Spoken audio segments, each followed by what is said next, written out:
Oh, hey, how's it going? Didn't expect that. Hey, how you doing? Oh, hey. But hey, back up there a little bit. Getting so close all of a sudden.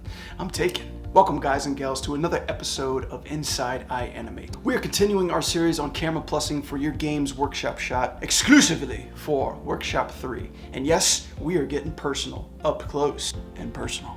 Talking about telephoto lenses. Yeah. What exactly is a telephoto lens? Well, it's basically taking the focal length of the camera and cranking it up. This is basically called a compression shot, which is narrowing the background, squeezing it in, which is compressing the lens, taking the background away and compressing it towards the character who's in front of you, thereby eliminating all distractions and keeping the profile on the subject matter at hand, which is the character. You've seen this in games before, most notably in the fighting genre. Fighting video games have been utilizing this technique in order for the players to connect with their fighter on a personal and ultimate level.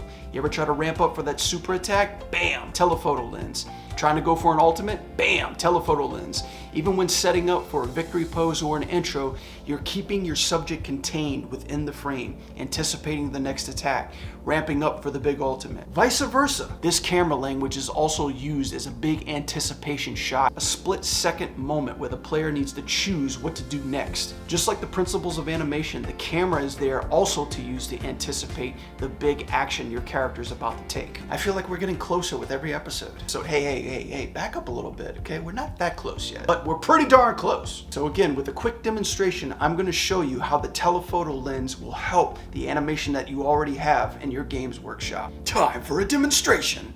This animation will be utilizing the telephoto squeeze, doing a dash back and striking a pose. By tracking the camera, I'm giving it a little bit of translation to follow Lisa to her final destination.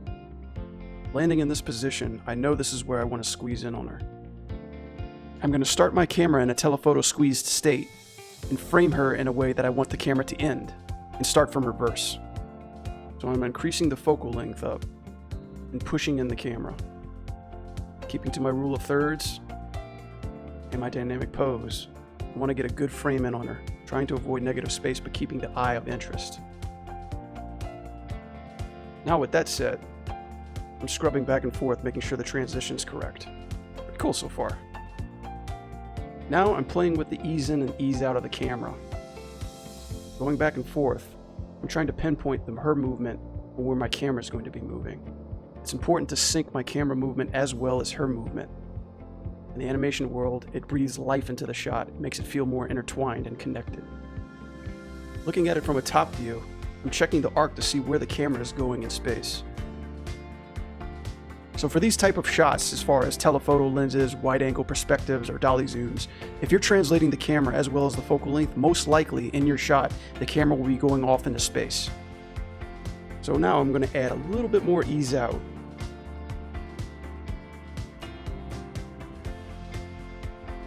And I'm going to start to add some ease in on Lisa as I'm starting the camera transition, just to match it with the ease out. Also important to remember, as I'm experimenting with my slow in, slow outs on my camera, the focal length must also be paid attention to. So I'm adding that as well.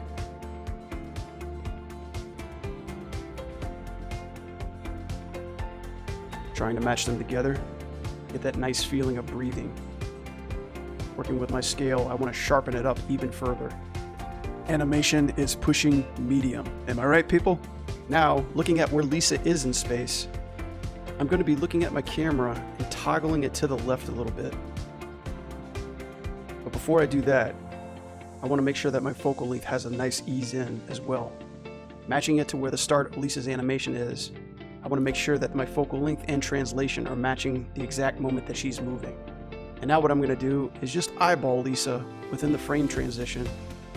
I'm doing this because I don't want Lisa to be bouncing back and forth or juddering during the camera transition. A nice, clean, linear telephoto squeeze is what I'm looking for. With this camera move, we can anticipate the next attack or the next action Lisa's about to take. This camera plussing technique will take your movements to the next level. Character and camera equals energy in the story that you're about to tell. And that's it for episode 3 of Camera Plussing. This has been another iAnimate series. I'm Brad Faucheux for Games Workshop 3, reminding you to back up, keep pushing, keep plussing, keep it at iAnimate. That has been your Anim Tip.